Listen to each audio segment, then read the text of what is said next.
Chapitre 31. Genèse du capitaliste industriel.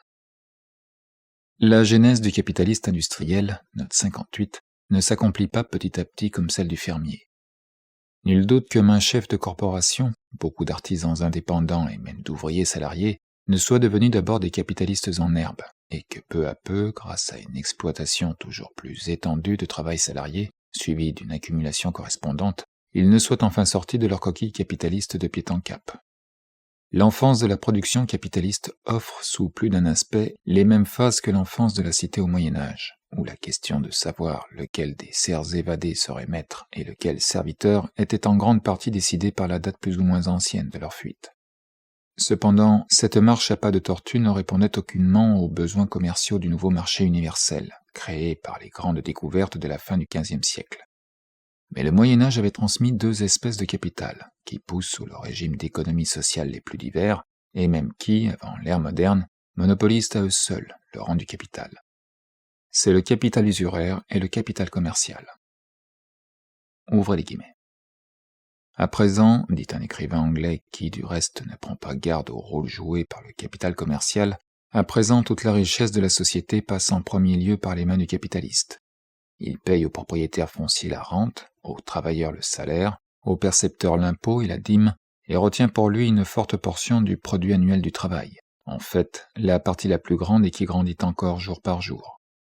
Aujourd'hui, le capitaliste peut être considéré comme propriétaire en première main de toute la richesse sociale, bien qu'aucune loi ne lui ait conféré de droit à cette propriété.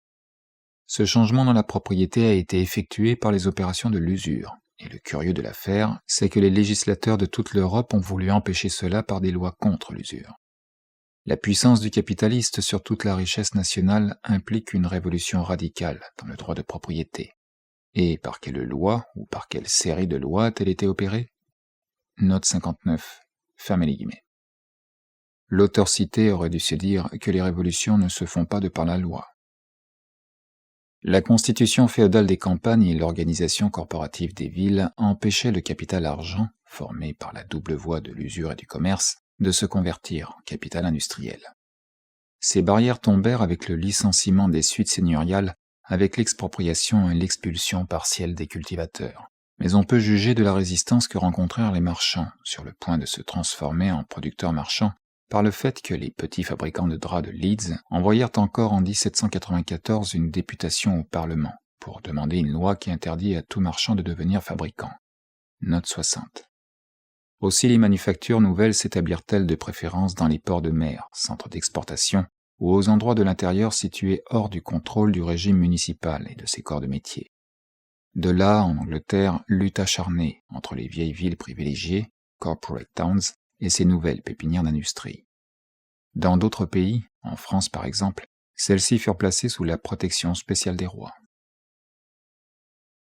La découverte des contrées aurifères et argentifères de l'Amérique, la réduction des indigènes en esclavage, leur enfouissement dans les mines ou leur extermination, les commencements de conquête et de pillage aux Indes orientales, la transformation de l'Afrique en une sorte de garenne commerciale pour la chasse au peau noire. Voilà les procédés idylliques d'accumulation primitive qui signalent l'ère capitaliste à son aurore. Aussitôt après éclate la guerre mercantile. Elle a le globe entier pour théâtre. S'ouvrant par la révolte de la Hollande contre l'Espagne, elle prend des proportions gigantesques dans la croisade de l'Angleterre contre la Révolution française et se prolonge jusqu'à nos jours en expéditions de pirates, comme les fameuses guerres d'opium contre la Chine. Les différentes méthodes d'accumulation primitive que l'ère capitaliste fait éclore se partagent d'abord, par ordre plus ou moins chronologique, le Portugal, l'Espagne, la Hollande, la France et l'Angleterre, jusqu'à ce que celles-ci les combinent toutes au dernier tiers du XVIIe siècle dans un ensemble systématique embrassant à la fois le régime colonial, le crédit public, la finance moderne et le système protectionniste. Quelques-unes de ces méthodes reposent sur l'emploi de la force brutale, mais toutes sans exception exploitent le pouvoir de l'État, la force concentrée et organisée de la société, afin de précipiter violemment le passage de l'ordre économique féodal à l'ordre économique capitaliste et d'abréger les phases de transition. Et en effet, la force est la coucheuse de toute vieille société en travail. La force est un agent économique. Un homme dont la ferveur chrétienne a fait tout le renom, M.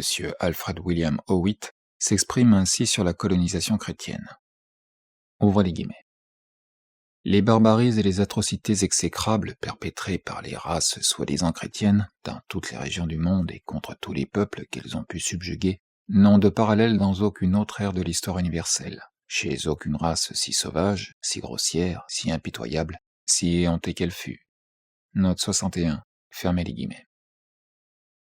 L'histoire de l'administration coloniale des Hollandais, et la Hollande était au XVIIe siècle la nation capitaliste par excellence, ouvrez les guillemets, déroule un tableau de meurtre, de trahison, de corruption et de bassesse qui ne sera jamais égalé.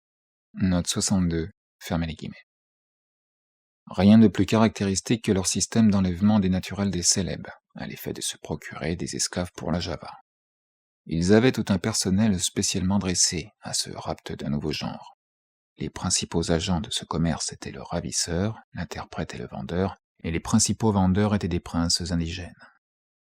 La jeunesse enlevée était enfouie dans les cachots secrets de Célèbes, jusqu'à ce qu'on l'entassât sur les navires d'esclaves. La seule ville de Macassar, par exemple, dit un rapport officiel, fourmille de prisons secrètes, toutes plus horribles les unes que les autres, remplies de malheureux victimes de l'avidité et de la tyrannie, chargés de fer violemment arrachés à leur famille. Pour s'emparer de Malacca, les Hollandais corrompirent le gouverneur portugais. Celui-ci les fit entrer dans la ville en 1641, ils coururent aussitôt à sa maison et l'assassinèrent, s'abstenant ainsi de lui payer la somme de 21 875 livres sterling, prix de sa trahison. Partout où ils mettaient le pied, la dévastation et la dépopulation marquaient leur passage. Une province de Java, Banyuwangi, comptait en 1750 plus de 80 000 habitants. En 1811, elle n'en avait plus que 8 000. Voilà le doux commerce. La Compagnie anglaise des Indes orientales obtint, outre le pouvoir politique, le monopole exclusif du commerce du thé et du commerce chinois en général, ainsi que celui du transport des marchandises d'Europe en Asie et d'Asie en Europe. Mais le cabotage et la navigation entre les îles, de même que le commerce à l'intérieur de l'Inde, furent concédés exclusivement aux employés supérieurs de la compagnie. Les monopoles du sel, de l'opium, du bétel et d'autres denrées étaient des mines inépuisables de richesse. Les employés, fixant eux-mêmes les prix, écorchaient à discrétion le malheureux hindou. Le gouvernement général prenait part à ce commerce privé. Ses favoris obtenaient des adjudications telles que, plus forts que les alchimistes, ils faisaient de l'or avec rien.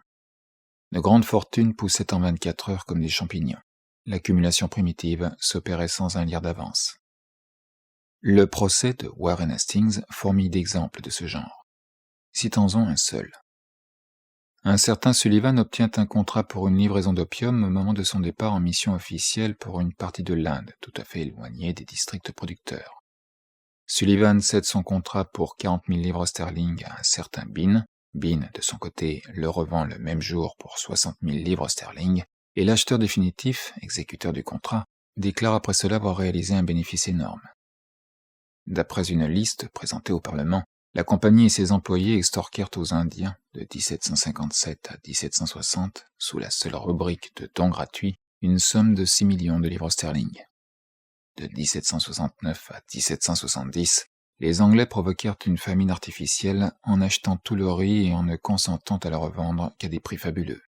Note 63.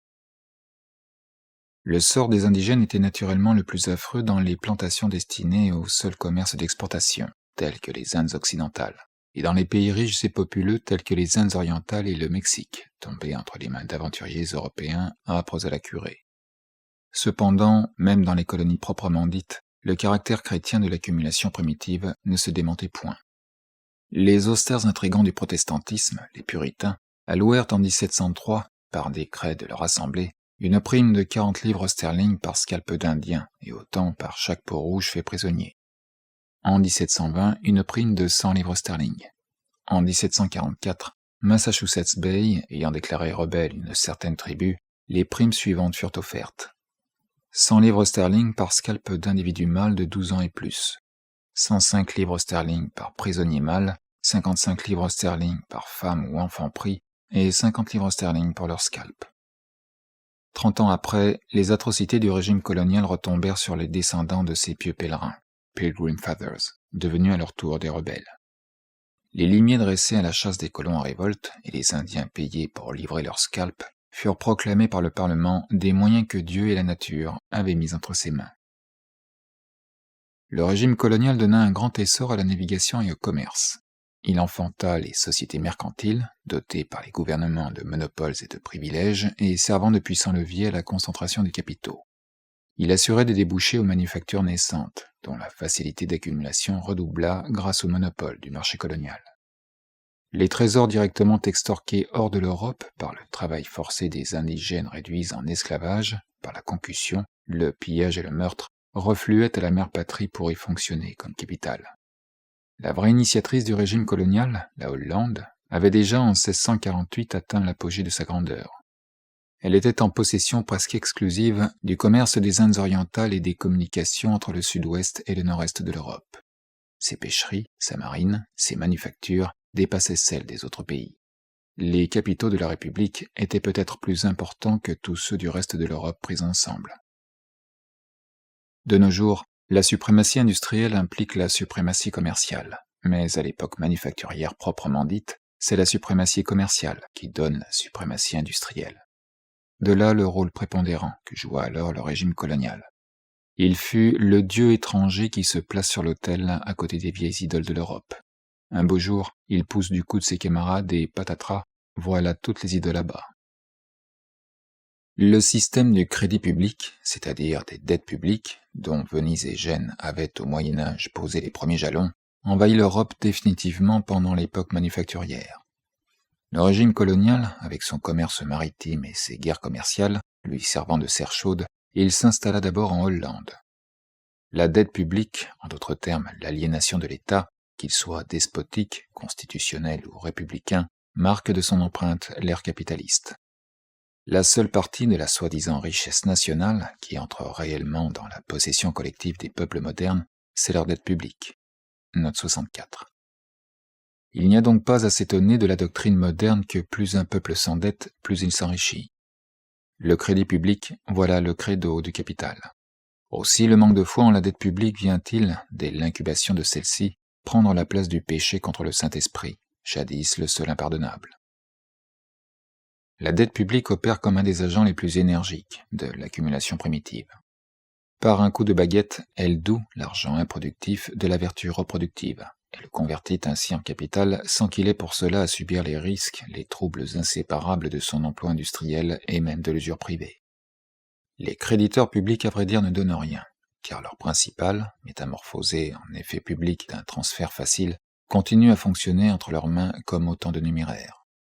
Mais, à part la classe de rentiers oisifs ainsi créée, à part la fortune improvisée des financiers intermédiaires entre le gouvernement et la nation, de même que celle des traitants, marchands, manufacturiers particuliers, auxquels une bonne partie de tout emprunt rend le service d'un capital tombé du ciel, la dette publique a donné le branle aux sociétés par actions, au commerce de toutes sortes de papiers négociables, aux opérations aléatoires, à l'agiotage, en somme aux jeux de bourse et à la bancocratie moderne.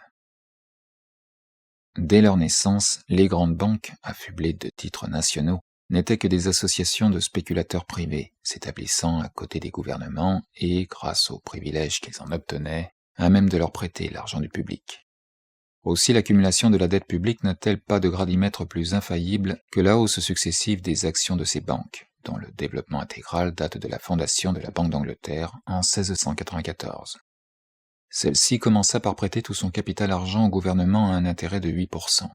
En même temps, elle était autorisée par le Parlement à abattre monnaie du même capital en le prêtant de nouveau au public, sous forme de billets qu'on lui permit de jeter en circulation, en escomptant avec eux des billets d'échange, en les avançant sur des marchandises et en les employant à l'achat de métaux précieux.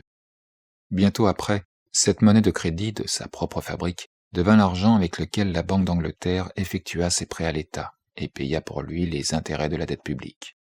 Elle donnait d'une main non seulement pour recevoir davantage, mais tout en recevant, elle restait créancière de la nation à perpétuité, jusqu'à concurrence du dernier liard donné. Peu à peu, elle devint nécessairement le réceptacle des trésors métalliques du pays, et le grand centre autour duquel gravita dès lors le crédit commercial. Dans le même temps qu'on cessait en Angleterre de brûler les sorcières, on commençait à y pendre les falsificateurs de billets de banque. Il faut avoir parcouru les écrits de ce temps-là, ceux de Pauline Brock par exemple, pour comprendre tout l'effet que produisit sur les contemporains l'apparition soudaine de cette engeance de bancocrates, financiers, rentiers, courtiers, agents de change, brasseurs d'affaires et loups-cerviers. Note 66. Avec les dettes publiques naquit un système de crédit international qui cache souvent une des sources de l'accumulation primitive chez tel ou tel peuple. C'est ainsi par exemple que les rapines et les violences vénitiennes forment une des bases de la richesse en capital de la Hollande, à qui Venise en décadence prêtait des sommes considérables. À son tour, la Hollande, déchue vers la fin du XVIIe siècle de sa suprématie industrielle et commerciale, se vit contrainte à faire valoir des capitaux énormes en les prêtant à l'étranger, et de 1701 à 1776, spécialement à l'Angleterre, sa rivale victorieuse. Et il en est de même à présent de l'Angleterre et des États-Unis. Main Capital, qui fait aujourd'hui son apparition aux États-Unis sans extrait de naissance, n'est que du sang d'enfants de fabrique capitalisé hier en Angleterre. Comme la dette publique est assise sur le revenu public, qui en doit payer les redevances annuelles, le système moderne des impôts était le corollaire obligé des emprunts nationaux. Les emprunts, qui mettent les gouvernements à même de faire face aux dépenses extraordinaires sans que les contribuables s'en ressentent sur le champ, entraînent à leur suite un surcroît d'impôts. De l'autre côté, la surcharge d'impôts causée par l'accumulation des dettes successivement contractées contraint les gouvernements, en cas de nouvelles dépenses extraordinaires, d'avoir recours à de nouveaux emprunts. La fiscalité moderne, dont les impôts sur les objets de première nécessité et partant l'enchérissement de ceux-ci formaient de prime abord le pivot, renferme donc en soi un germe de progression automatique. La surcharge des taxes n'en est pas un incident, mais le principe.